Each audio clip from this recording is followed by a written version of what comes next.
Évangile selon Jean, chapitre 1er. Au commencement était la parole, et la parole était avec Dieu, et la parole était Dieu. Vois, Seigneur Jésus-Christ, que tu existes de toute éternité. Amen. Elle était au commencement avec Dieu. Toutes choses ont été faites par elle, et rien de ce qui a été fait n'a été fait sans elle. En elle était la vie, et la vie était la lumière des hommes. La lumière luit dans les ténèbres, et les ténèbres ne l'ont point reçue. Il y eut un homme envoyé de Dieu, son nom était Jean. Il vint pour servir de témoin, pour rendre témoignage à la lumière, afin que tous crussent par lui. Il n'était pas la lumière, mais il était envoyé pour rendre témoignage à la lumière. Cette lumière était la véritable lumière qui éclaire tout homme venant dans le monde. Elle était dans le monde, et le monde a été fait par elle, et le monde ne l'a point reçue. Elle est venue chez les siens, et les siens ne l'ont point reçue, mais à tous ceux qui l'ont reçue, à ceux qui croient en son nom, elle a donné le pouvoir de devenir enfants de Dieu, lesquels sont nés non du sang, ni de la volonté de la chair, ni de la volonté de l'homme, mais de Dieu. Et la parole a été faite chair, et elle a habité parmi nous, pleine de grâce et de vérité. Et nous avons contemplé sa gloire, une gloire comme la gloire du Fils unique venu du Père. Jean lui a rendu témoignage, et s'est écrié, c'est celui dont j'ai dit, celui qui vient après moi m'a précédé, car il était avant moi. Et nous avons tous reçu de sa plénitude, et grâce pour grâce. Car la loi a été donnée par Moïse, la grâce et la vérité sont venues par Jésus-Christ. Personne n'a jamais vu Dieu, le Fils unique, qui est dans le sein du Père, est celui qui l'a fait connaître.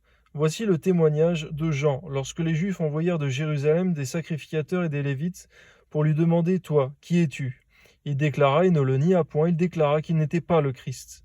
Et ils lui demandèrent, « Quoi donc, es-tu Élie » Et il dit, « Je ne le suis point. » « Es-tu le prophète » Et il répondit, « Non. » Et ils lui dirent alors, « Qui es-tu » afin que nous donnions une réponse à ceux qui nous ont envoyés. « Que dis-tu de toi-même » Moi, dit-il, je suis la voix de celui qui crie dans le désert, aplanissez le chemin du Seigneur, comme a dit Ésaïe le prophète. Ceux qui avaient été envoyés étaient des pharisiens. Ils lui firent encore cette question, « Pourquoi donc baptises-tu si tu n'es pas le Christ, ni Élie, ni le prophète » Jean lui répondit, « Moi je baptise d'eau, mais au milieu de vous, il y a quelqu'un que vous ne connaissez pas. C'est celui qui vient après moi et qui est au-dessus de moi, et je ne suis pas digne de délier la courroie de ses souliers. » Ces choses se passèrent à Béthébara, au-delà du Jourdain, où Jean baptisait. Le lendemain, il vit Jésus venant à lui, et il dit, « Voici l'agneau de Dieu qui ôte le péché du monde. C'est celui dont j'ai dit, après moi vient un homme qui m'a précédé, car il était avant moi, et je ne le connaissais pas. Mais c'est afin qu'il fût manifesté à Israël que je suis venu baptiser d'eau. » Jean rendit ce témoignage. « J'ai vu l'Esprit descendre du ciel comme une colombe et s'arrêter sur lui. Je ne le connaissais pas, mais celui qui m'a envoyé baptiser d'eau, celui-là m'a dit, « Celui sur qui tu verras l'Esprit descendre et s'arrêter, c'est celui qui baptise du Saint-Esprit. » Et j'ai vu, et j'ai rendu témoignage qu'il est le Fils de Dieu. Le lendemain, Jean était encore là, avec 2 de ses disciples, et ayant regardé Jésus, il passait. Il dit, « Voilà l'agneau de Dieu. » Les 2 disciples entendirent prononcer ces paroles, et ils suivirent Jésus. Jésus se retourna, et voyant qu'ils le suivaient, il leur dit, « Que cherchez-vous » Ils lui répondirent, « Rabbi », ce qui signifie « maître. Où demeures-tu » ? « Venez, leur dit-il, et voyez. » Ils allèrent, et ils virent où il demeurait. Et ils restèrent auprès de lui ce jour-là. C'était environ la 10e heure. André, frère de Simon-Pierre, était l'un des 2 qui avaient entendu les paroles de Jean et qui avait suivi Jésus. Ce fut lui qui rencontra le premier son frère Simon, et lui dit, « Nous avons trouvé le Messie, ce qui signifie Christ. » Et il le conduisit vers Jésus. Jésus, l'ayant regardé, dit, « Tu es Simon, fils de Jonas, tu seras appelé Céphas, ce qui signifie Pierre. » Le lendemain, Jésus voulut se rendre en Galilée. Il rencontra Philippe. Il lui dit, « Suis-moi. » Philippe était de Bethsaïda, de la ville d'André et de Pierre. Philippe rencontra Nathanaël et lui dit, « Nous avons trouvé celui que Moïse a écrit, celui de qui Moïse a écrit dans la loi et dans les prophètes ont parlé. » Jésus de Nazareth, fils de Joseph. Nathanaël lui dit, « Peut-il venir de Nazareth quelque chose de bon ?» Philippe lui répondit, « Viens et vois. » Jésus, voyant venir à lui Nathanaël, dit de lui, « Voici vraiment un Israélite dans lequel il n'y a point de fraude. »« D'où me connais-tu » lui dit Nathanaël. Jésus lui répondit, « Avant que Philippe t'appelât, quand tu étais sous le figuier, je t'ai vu. » Nathanaël répondit et lui dit, « Rabbi, tu es le Fils de Dieu. Tu es le roi d'Israël. » Jésus lui répondit, « Parce que je t'ai dit que je t'ai vu sous le figuier, tu crois. Tu verras de plus grandes choses que celles-ci. » Et il lui dit, en vérité, vous verrez désormais le ciel ouvert et les anges de Dieu monter et descendre sur le Fils de l'homme. Jean, chapitre 2. 3 jours après, il y eut des noces de Cana en Galilée. La mère de Jésus était là, et Jésus fut aussi invité aux noces avec ses disciples. Le vin ayant manqué, la mère de Jésus lui dit, « Ils n'ont plus de vin. » Jésus lui répondit, « Femme, qu'y a-t-il entre moi et toi? Mon heure n'est pas encore venue. » Sa mère dit aux serviteurs, « Faites ce qu'il vous dira. » Or, il y avait là 6 vases de pierre destinés aux purifications des Juifs. Ils contenaient chacun 2 ou 3 mesures. Jésus leur dit, « Remplissez d'eau ces vases. » Et les remplirent jusqu'au bord. Puisez maintenant, leur dit-il, et portez-en à l'ordonnateur du repas. Et ils en portèrent. Quand l'ordonnateur du repas eut goûté l'eau changée en vin, ne sachant d'où venait ce vin, tandis que les serviteurs qui avaient puisé l'eau le savaient bien, il appela l'époux et lui dit, « Tout homme sert d'abord le bon vin, puis le moins bon après qu'on a beaucoup bu. Toi, tu as gardé le bon vin jusqu'à présent. » Tel fut à Cana en Galilée le premier des miracles que fit Jésus. Il manifesta sa gloire et ses disciples crurent en lui. Après cela, il descendit à Capernaum avec sa mère, ses frères et ses disciples. Ils n'y demeurèrent que peu de jours. La Pâque des Juifs était proche, et Jésus monta à Jérusalem. Il trouva dans le temple des vendeurs de bœufs, de brebis et de pigeons, et les changeurs assis. Ayant fait un fouet avec des cordes, il les chassa tous du temple, ainsi que les brebis et les bœufs. Il dispersa la monnaie des changeurs et renversa les tables. Et il dit aux vendeurs de pigeons, « Ôtez cela d'ici, ne faites pas de la maison de mon père une maison de trafic. » Ses disciples se souvinrent qu'il est écrit, « Le zèle de ta maison me dévore. » Les Juifs, prenant la parole, lui dirent, « Quel miracle nous montres-tu pour agir de la sorte ?» Jésus leur répondit, « Détruisez ce temple, et en 3 jours je le relèverai. » Les Juifs dirent, « Il a fallu 46 ans pour bâtir ce temple, et toi en 3 jours tu le relèveras ?» Mais il parlait du temple de son corps. C'est pourquoi, lorsqu'il fut ressuscité des morts, ses disciples se souvinrent qu'il avait dit cela. Et ils crurent à l'Écriture et à la parole que Jésus avait dite. Pendant que Jésus était à Jérusalem à la fête de Pâques, plusieurs crurent en son nom, voyant les miracles qu'il faisait.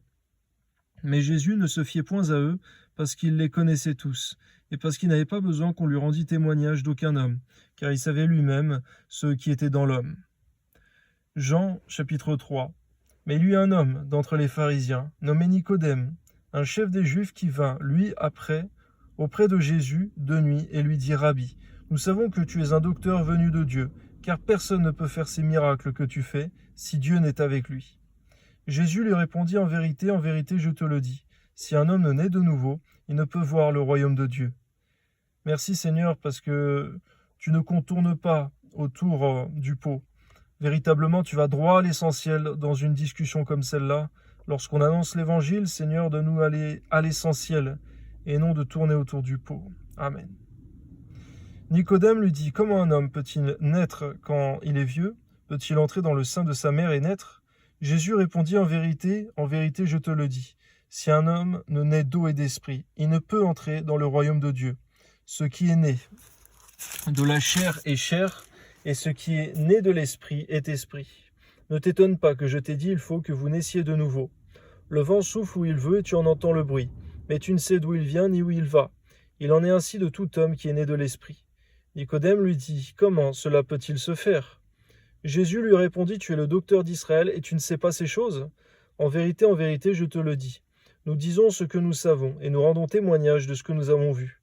Et vous, ne recevez pas notre témoignage. Si vous ne croyez pas quand je vous ai parlé des choses terrestres, comment croirez-vous quand je vous parlerai des choses célestes? Personne n'est monté au ciel, si ce n'est celui qui est descendu du ciel, le Fils de l'homme qui est dans le ciel. Et comme Moïse éleva le serpent dans le désert, il faut de même que le Fils de l'homme soit élevé, afin que quiconque croit en lui ne périsse point, mais qu'il ait la vie éternelle. Car Dieu a tant aimé le monde qu'il a donné son Fils unique, afin que quiconque croit en lui ne périsse point, mais qu'il ait la vie éternelle. Dieu en effet n'a pas envoyé son Fils dans le monde pour qu'il juge le monde, mais pour que le monde soit sauvé par lui. Celui qui croit en lui n'est point jugé, mais celui qui ne croit pas est déjà jugé, parce qu'il n'a pas cru au nom du Fils unique de Dieu. Et ce jugement, c'est que la lumière étant venue dans le monde, les hommes ont préféré les ténèbres à la lumière, parce que leur œuvre était mauvaise. Car quiconque fait le mal est la lumière, et ne vient point à la lumière de peur que ses œuvres ne soient dévoilées.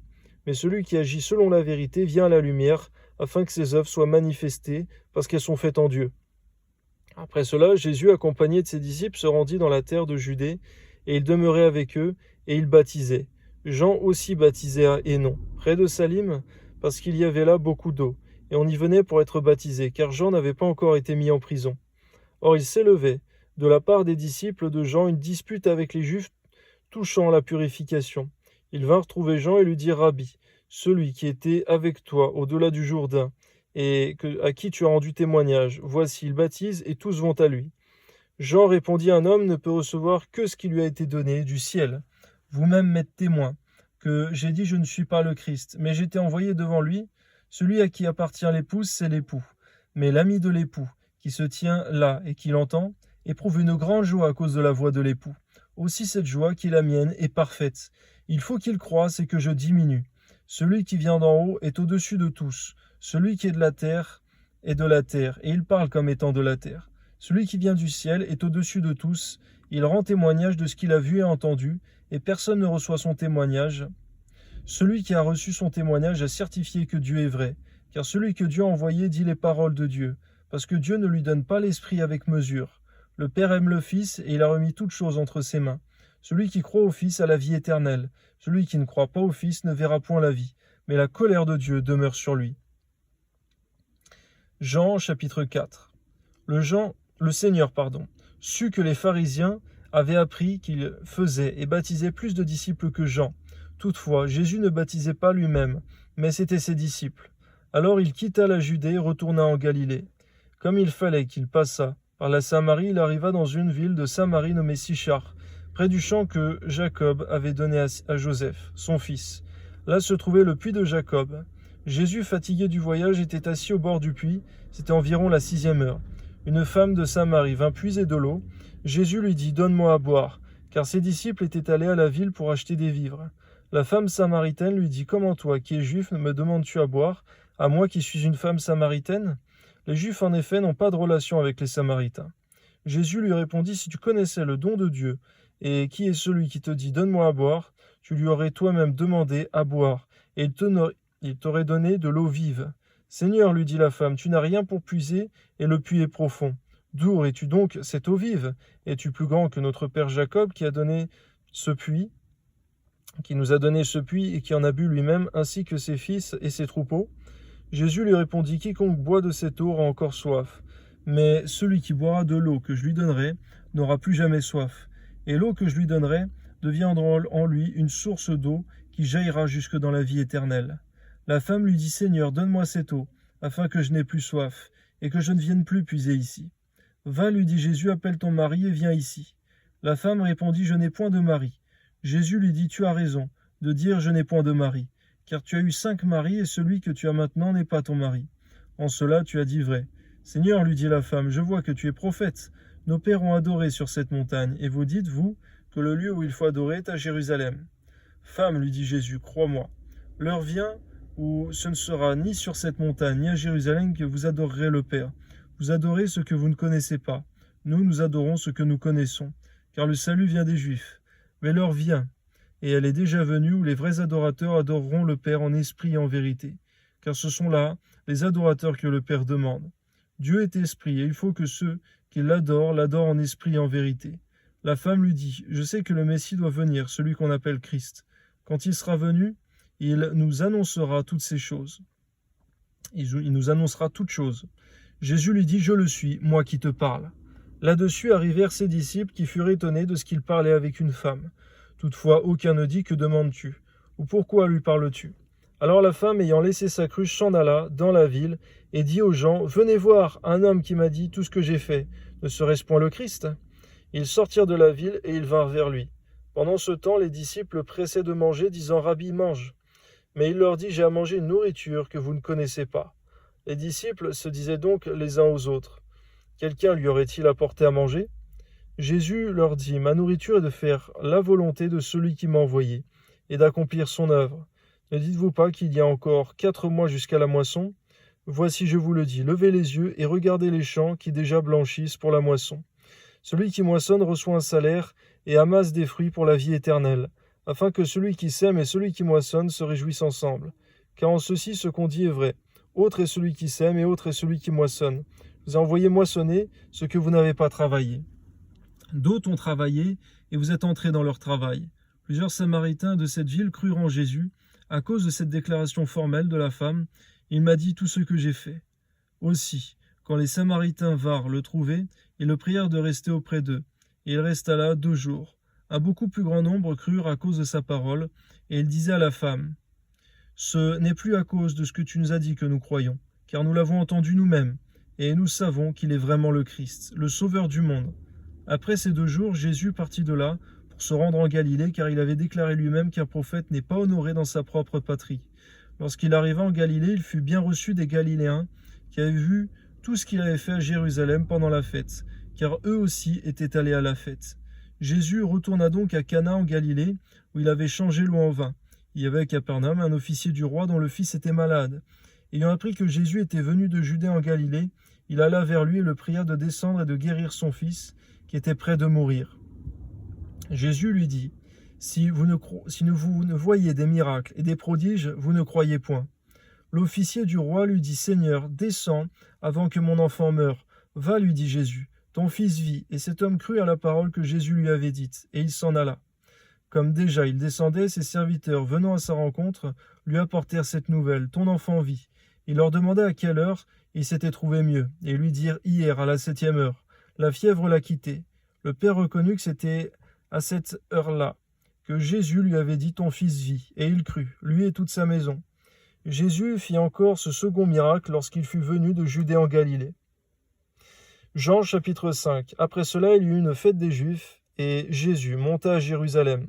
Or, à Jérusalem, près de la porte des brebis, il y a une piscine qui s'appelle en hébreu Bethséda, et qui a 5 portiques. Sous ces portiques étaient couchés en grand nombre des malades, des aveugles, des boiteux, des paralytiques qui attendaient le mouvement de l'eau. Car un ange descendait de temps en temps dans la piscine et agitait l'eau, et celui qui y descendait le premier, après que l'eau avait été agitée, était guéri, quelle que fût sa maladie. Là se trouvait un homme malade depuis 38 ans. Jésus, l'ayant vu coucher et sachant qu'il était déjà malade depuis longtemps, lui dit, « Veux-tu être guéri ?» Le malade lui répondit, « Seigneur, je n'ai personne pour me jeter dans la piscine quand l'eau est agitée, et pendant que j'y vais, un autre descend avant moi. Lève-toi, lui dit Jésus, prends ton lit et marche. » Aussitôt, cet homme fut guéri. Il prit son lit et marcha. C'était un jour de sabbat. Les Juifs dirent donc à celui qui avait été guéri, « C'est le sabbat, il ne t'est pas permis d'emporter ton lit. » Il leur répondit, « Celui qui m'a guéri m'a dit, prends ton lit et marche. » Ils demandèrent, « Qui est l'homme qui t'a dit, prends ton lit et marche ?» Mais celui qui avait été guéri ne savait pas qui c'était, car Jésus avait disparu de la foule qui était en ce lieu. Depuis, Jésus le trouva dans le temple et lui dit, « Voici, tu as été guéri, ne pêche plus, de peur qu'il ne t'arrive quelque chose de pire. » Merci Seigneur, lorsque tu fais des guérisons, ce n'est pas pour que les gens retournent dans leurs péchés, mais c'est pour qu'ils se convertissent et qu'ils vivent. Amen. Cet homme s'en alla et annonça aux Juifs que c'était Jésus qui l'avait guéri. C'est pourquoi les Juifs poursuivirent Jésus et cherchaient à le faire mourir, parce qu'il faisait ces choses le jour du sabbat. Mais Jésus leur répondit, « Mon Père agit jusqu'à présent, moi aussi j'agis. » À cause de cela, les Juifs cherchaient encore plus à le faire mourir, non seulement parce qu'il violait le sabbat, mais parce qu'il appelait Dieu son propre Père, se faisant lui-même égal à Dieu. Jésus reprit donc la parole et leur dit, en vérité, je vous le dis, le Fils ne peut rien faire de lui-même, il ne fait que ce qu'il voit faire au Père. Et tout ce que le Père fait, le Fils aussi le fait pareillement. Car le Père aime le Fils, et il montrera des œuvres plus grandes que celles-ci, afin que vous soyez dans l'étonnement. Car comme le Père ressuscite les morts et donne la vie, ainsi le Fils donne la vie à qui il veut. Le Père ne juge personne, mais il a remis tout jugement au Fils, afin que tous honorent le Fils comme ils honorent le Père. Celui qui n'honore pas le Fils n'honore pas le Père qui l'a envoyé. En vérité, je vous le dis, celui qui écoute ma parole et qui reçoit celui qui m'a envoyé a la vie éternelle et ne vient point en jugement, mais il est passé de la mort à la vie. En vérité, je vous le dis, l'heure vient, elle est déjà venue, où les morts entendront la voix du Fils de Dieu, et ceux qui l'auront entendu vivront. Car comme le Père a la vie en lui-même, ainsi il a donné au Fils d'avoir la vie en lui-même, et il a donné le pouvoir de juger, parce qu'il est le Fils de l'homme. Ne vous étonnez pas de cela, car l'heure vient où tous ceux qui sont dans les sépulcres entendront sa voix, et ils en sortiront. Amen. Ceux qui auront fait le bien ressusciteront pour la vie, mais ceux qui auront fait le mal ressusciteront pour le jugement. Je ne puis rien faire de moi-même. Selon ce que j'entends, je juge, et mon jugement est juste, parce que je cherche, non pas ma volonté, mais la volonté du Père qui m'a envoyé. Si c'est moi qui rends témoignage de moi-même, mon témoignage n'est pas vrai. Il y en a un autre qui rend témoignage de moi, et je sais que le témoignage qu'il rend de moi est vrai. Vous avez envoyé vers Jean, et il a rendu témoignage à la vérité. Pour moi, ce n'est pas d'un homme que je reçois le témoignage, mais je dis ceci afin que vous soyez sauvés. Jean était la lampe qui brûle et qui luit, et vous avez voulu vous réjouir 1 heure à sa lumière. Moi, j'ai un témoignage plus grand que celui de Jean, car les œuvres que le Père m'a donné d'accomplir, ces œuvres mêmes que je fais, témoignent de moi que c'est le Père qui m'a envoyé. Et le Père qui m'a envoyé a rendu lui-même témoignage de moi. Vous n'avez jamais entendu sa voix, vous n'avez point vu sa face, et sa parole ne demeure point en vous, parce que vous ne croyez pas à celui qui l'a envoyé. Vous sondez les Écritures parce que vous pensez avoir en elles la vie éternelle. Ce sont elles qui rendent témoignage de moi. Et vous ne pouvez pas venir à moi pour avoir la vie. Vous ne voulez pas venir à moi pour avoir la vie. On voit combien, Seigneur, les pharisiens qui étudiaient les Écritures, qui pensaient avoir en elles la vie éternelle, la lisaient sans intelligence, sans discernement, sans révélation, parce qu'ils n'avaient pas compris que c'était Jésus-Christ qu'ils attendaient comme Messie selon les Écritures. Garde-nous de lire ta parole sans révélation, par ton Esprit Saint. Amen. Je ne tire pas ma gloire des hommes, mais je sais que vous n'avez point en vous l'amour de Dieu. Je suis venu au nom de mon Père, et vous ne me recevez pas. Si un autre vient en son propre nom, vous le recevrez. Comment pouvez-vous croire, vous qui tirez votre gloire les uns des autres, et qui ne cherchez point la gloire qui vient de Dieu seul?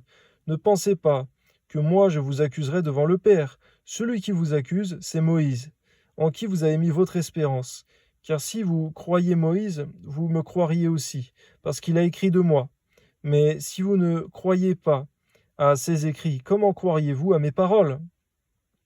Combien, Seigneur mon Dieu, non seulement Moïse, mais toute ta parole traite à propos de Jésus-Christ. Merci Seigneur, parce que ta parole, eh bien, c'est Jésus-Christ. Il est la parole de Dieu. À toi soit la gloire, Seigneur, que ton nom soit béni. Merci Seigneur, c'est en Jésus-Christ que nous avons la vie éternelle. Amen.